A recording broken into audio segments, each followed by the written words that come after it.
Hey guys, it's Mathel here once again, back with another edition of starter builds for a new league, and this time it is Legacy League Edition. These builds are going to try and help you get started in the league as a first character, the ones that don't require too much gear and scale well enough into the end game to help you tackle almost every single tier of map out there, and probably most bosses as well, and then get you ready for your next character, which will hopefully be a bit more substantially invested in with currency. Now, these builds won't all necessarily be as extremely budget as you possibly want. They will, for the most part, be fairly flexible in what you can use for gear, and they can start out with pretty much no currency, but ultimately, the more you invest in the builds, obviously, the better they're going to get. So to start things off, I'd like to recommend an Ice Crash Slayer. Now, Ice Crash just recently got fairly buffed in the 2.6 patch. It's going to have something like 15 to 20% more damage across the board, and currently what Ice Crash does is it takes your two-handed weapon, or it can be a one-handed weapon, with sword, mace, axe, staff, or unarmed, and you slam the ground once, and it does this cascade of 3 different ice crashes across this area or circle. Now, half of your physical damage is converted to cold, and with the new passives that have come out to help convert your physical damage to cold, you can end up dealing 90% of physical into cold, so then you can scale a lot of weapon elemental damage with penetration for cold. So in the end, the playstyle will look something like this. You'll be leap slamming around, you'll be slamming ice crashes all over the place. This is just a raider example, but and it's not at all spec'd, so take no damage notes from it, but in the end this is what it will look like. So it should just be a little bit of a twist on the classic Earthquake starters we've had for the past few leagues, since I think Ice Crash should be fairly competitive with Earthquake at this point, and it's a bit of a different skill utilizing some different passives. So the tree I've made is for a Slayer. Now that's because you get some pretty good cull over here, as well as some good damage in area here, and then the leech nodes over here make it really nice to just have some sustain for your tanky sort of character. In the end, we get plenty of life throughout the tree, and the tree focuses on going to the ranger area for some of the new conversion damage nodes over here, and some of the new weapon elemental damage nodes over here, and then of course going down this way over to the left hand side we get the sword nodes, and up here we get some of the cool Templar area and elemental damage nodes. Now, it doesn't have to be swords. I just went with swords because that's what I think I'd most rather do if I get the ideal weapon. However, if you get a better axe, or if you want to go axes, simply take these nodes here instead of these. If you want to go maces, simply take these instead. It's pretty flexible, and you don't even have to go Slayer. You certainly can be a Berserker instead. You just replace this starting area for this starting area, or you can be a Raider and then even keep the entire thing, just become a Raider instead. It's entirely up to you.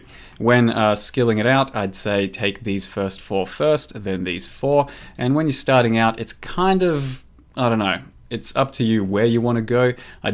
Definitely you're starting over here and grabbing all this and then this. I think best it would be then to go to the right hand side and fill out some of this stuff over here and then go to the left hand side, but it's entirely up to you. Resolute technique is pretty damn nice, but we should have enough accuracy to get us by through the leveling process. Now, we do also get some leech over here, as well as the mana leech over here to take care of that.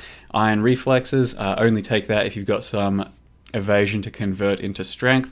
Overall, it should end up being a fairly tanky character, similar to how the Earthquake characters of the past have worked, and some pretty good damage involved with all the penetration happening around here, and being 100%, almost 100% cold based. Your links in the end for the build should most likely, I think, be Ice Crash into Melee Fizz, increased area, then probably weapon elemental damage, then cold penetration, and quite likely added fire, though those aren't concrete. Play around with them as you like and see what you like. Maybe you want some faster attacks, maybe something else as well. As far as a weapon goes, a really nice starter weapon would be a Doom Sower for the sword side of things. For axe side of things, there's probably a Combs Primacy, and for maces, you could go a Morohi. And lastly, the all-important bandits would be life, attack speed, and frenzy charge, as we'll most likely be running Blood Rage. Next up is going to be an Inquisitor that's trying to utilize quite a lot of the new stuff in the new staff nodes, mind over matter nodes, some staff nodes over there, and becoming a high hybrid sort of character. Now the Inquisitor itself is going to be using Shock Nova initially, since it is a skill that just recently got buffed by something like 40 or 50% damage, and I'm hoping that it would be some really nice clear speed. If that fails, then I'm going to be transitioning into Stormcall, which currently is pretty good, and I have made an Inquisitor Stormcall before. The playstyle is really enjoyable, the damage is really good, and it should carry us through towards hopefully everything in the game. So attempting to utilize Mind over Matter as well as Staff crit nodes, and becoming a purely hybrid build here, I think we should have a really tanky character with really good damage, since Inquisitors, as we all know, penetrate all resistances, so we'll quite likely use a Call of the Brotherhood to then have a bunch of cold damage as well, which means we then have another defensive layer of freezing everything, and in the end it looks like we should have quite a lot of damage on this while being fairly substantially tanky with something like 4 or 5k life.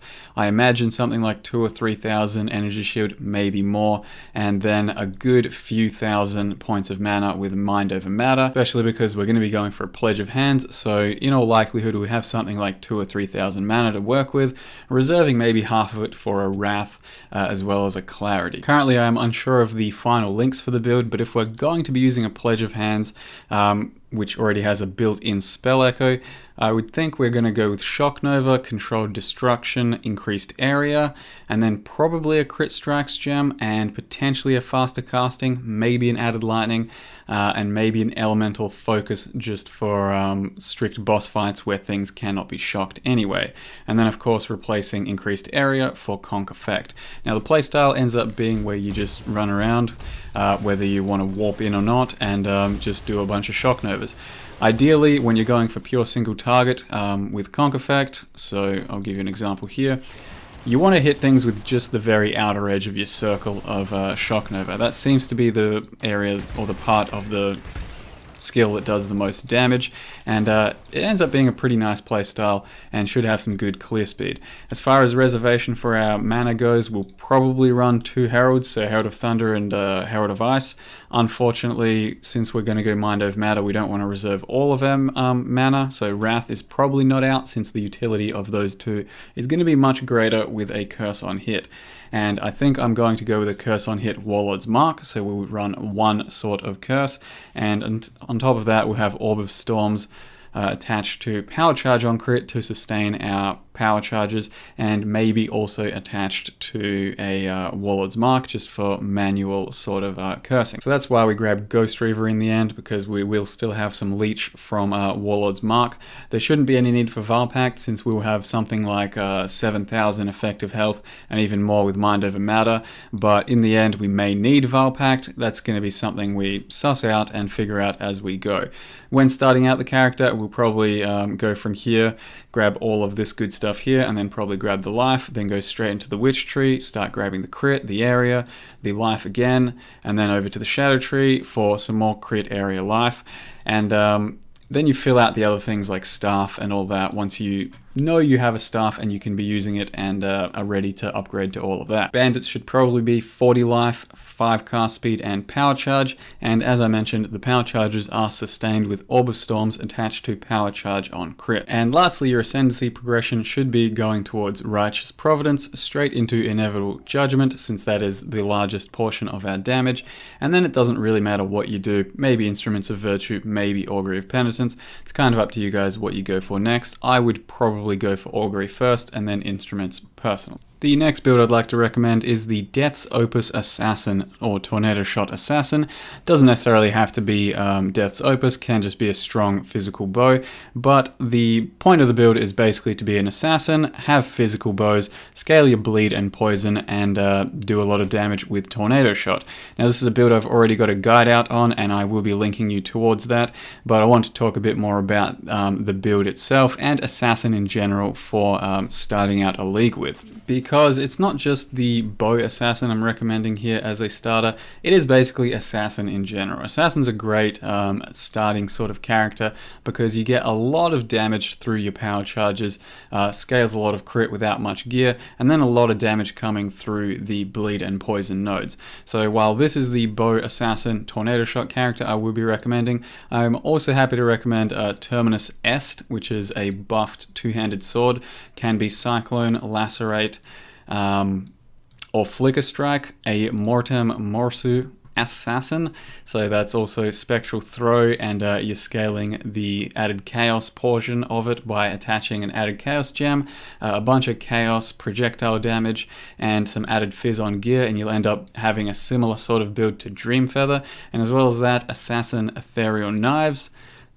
There it is, Assassin Ethereal Knives.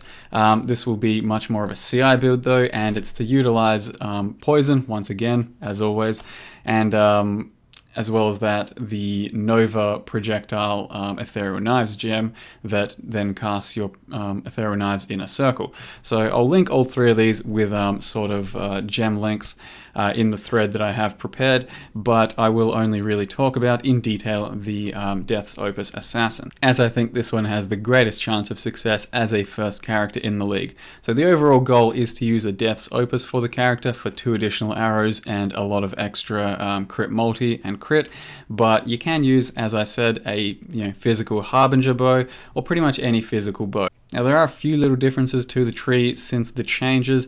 Most notably, we'll be going through here and getting a bit of life down here. You grab a couple of extra points here for increased damage with bows rather than it just being pure physical.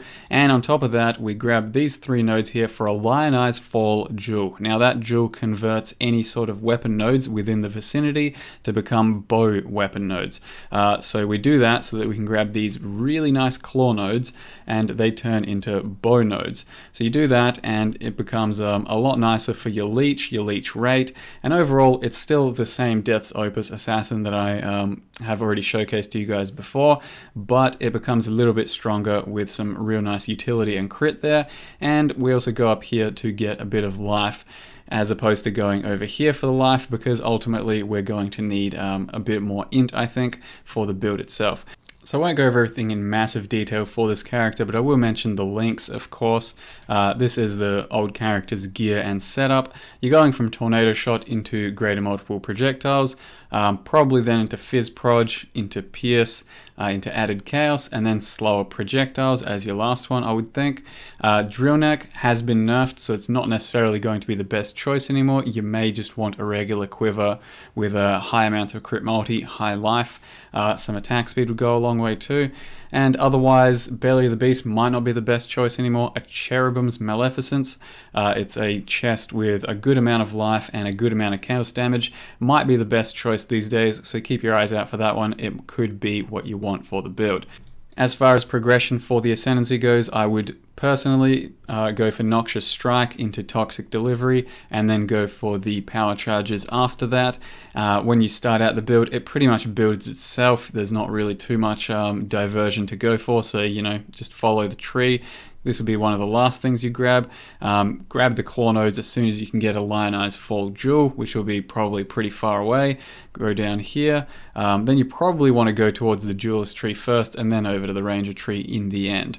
Now this should be a pretty strong build to start a league out with. It might be a bit tough early on, since bows do suffer some early league sort of quibbles, I guess. Start out with a Shrapnel Shot into a Lightning Arrow, and then pick up Tornado Shot as soon as you can. Ultimately, this is one of those builds that might struggle a little bit, but gets much more powerful the more you can invest into it and the higher level you get. So, it's very tough to start out bows, I personally think so, but it's probably one of the easiest bow builds I could think of that you can start out with.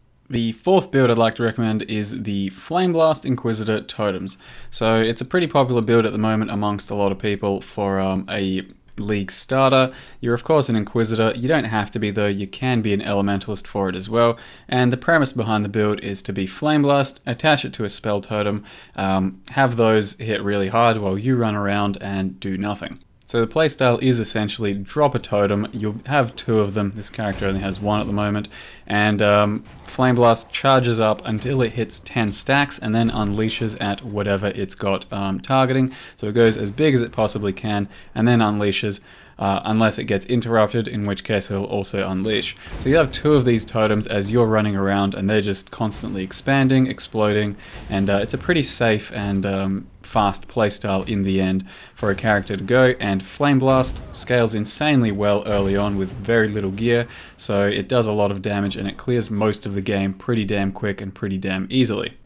The passive tree is going to be pretty damn similar to our Shock Nova Stormcaller sort of character, except this time we're not running staves necessarily, unless you really want to, because it didn't seem too necessary. You will have Mind Over Matter again, because it's just too good to not take, I feel. It's very largely crit centered. It's a hybrid tree, so you have 100% energy shield, 150 life. You should hit the same sort of targets as the other build, you know, maybe 5,000 life or so, a good 2,000 mana maybe, and a few thousand points of energy shield. You don't need any leech, you don't need any Val Pact because there's no reflect to deal with. It's essentially just running around and letting your Flameblast do the work. Scales really well, really easy character to sort of build and play. It's a bit point heavy at the moment on the tree that I've built. I've never personally played these. This is just a tree I'm making for you guys. And like I said, you could also be an Elementalist if you choose to otherwise do it, where you'd probably go up to Beacon of Ruin and also over to Mastermind of Discord as your 8 points.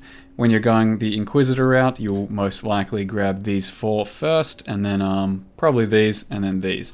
And your weapon of choice can be sort of anything really. Daggers are pretty good, dual wielding you can go certainly. You can even use wands, you can use staves, you can use Doriani maces. The world is your oyster with this build. It's pretty flexible and easy to get going. Links for the build will most likely be Flameblast as you pick it up at level 12, into Spell Totem, then probably increased Area of Effect. Now I'm not too sure what's going to be next at this stage. You'll probably have to feel it out and see what feels best. Maybe Control Destruction, maybe faster casting, and then most likely increased crit strikes. These aren't final by any means. Play around with a bunch of different stuff and see what you like most. Bandits for the build should be 40 life, cast speed, and power charge. Once again, to maintain power charges, it'll probably be Orb of Storms attached to power charge on crit, and you will most likely have a curse on hit or just a self-cast curse of Assassin's Mark attached to Orb of Storms if you want. And as far as reserving mana, I'm not too sure what you're going to go with there. It could just be running a Discipline or maybe a Blasphemy, Assassin's Mark, something like that. Or maybe something a bit more defensive. You could also go an Anger, but you don't want to reserve too much. Bear in mind, you probably want to run Clarity though. As far as tree progression goes, you're probably going through here, and then straight into the double totem setup as soon as you can. Then over to the Witch Tree and grabbing all of that. And then over to the Shadow Tree and grabbing all of that. It pretty much builds itself. Now the last build I'd like to recommend as a fairly smooth league starter is the Scion Essence Drain. Fairly similar to the one I recommended last league. It's just a great league starter because it doesn't take too much gear and it can do pretty much everything depending on how you build it and how you scale up with your currency and all that. And it's currently one of the only real reasons to play a Scion because you do end up going for the Deadeye passive here and also the Occultist Witch passive here, and you get quite a few free passive points to build the tree with, which makes it just a nicer experience. Now the tree has plenty of life over here, but you start out and you probably go down here and go straight for the damage and then over to the shadow area for the damage. So once you hit like these first 20-30 levels, you've already got a lot of damage throughout the tree, and you will scale your damage quite effectively throughout the game at that point. As a quick refresher as to how Essence Drain and Contagion work, if you're unaware, Essence Drain is the single target that just shoots out a little projectile. It's the bulk of the damage. It deals a huge damage over time effect, and Contagion is simply the tool to spread your Essence Drain amongst other enemies. So if a target has Contagion on it at the same time as it dies to Essence Drain, it will then spread your Essence Drain amongst to all the other things that have Contagion, like so. And then it does this huge cascading of spreading damage all over the place, and it becomes a really neat playstyle. So yes, it's got 2 separate effects that you have to do, usually shoot and then attach your Contagion. Sometimes you can Contagion and then shoot, but it becomes really satisfying to fire off your chains and a really effective build to clear the game with in the end. So not too much has changed about this character since the last time I posted it. You might want to use a Cherubim's Maleficence as your chest because it's got a lot of chaos damage. You most likely want to still run a Consuming Dark in your main hand and maybe an offhand for a Delirium weapon. Quite likely a Scepter in case you roll some attacks, cast speed on it, because you do definitely want some poison, which does a lot of your single target damage with the Essence Drain the more you spam it. Now the way you build the tree is, as I mentioned, you do all of this. You go all the way around here. You grab the life whenever you feel like you need it. Jewel sockets are very important to get projectile damage, chaos damage in the end, but will be quite hard to get early on, obviously. And yeah, you just keep doing this until you finally manage to get your Ascendancy, which path of Witch allocation. So then you can start in the Witch area and start going up through here. It should almost certainly be the last thing you grab though, and you want to run a Blasphemy, probably Temp Chains almost all of the time because that is mostly your defense, and then a Blasphemy vulnerability as well as soon as you can. That means you have to get a second curse item in the form of a Dodri's Ring or path up here to get a second curse from Enemies of Doom.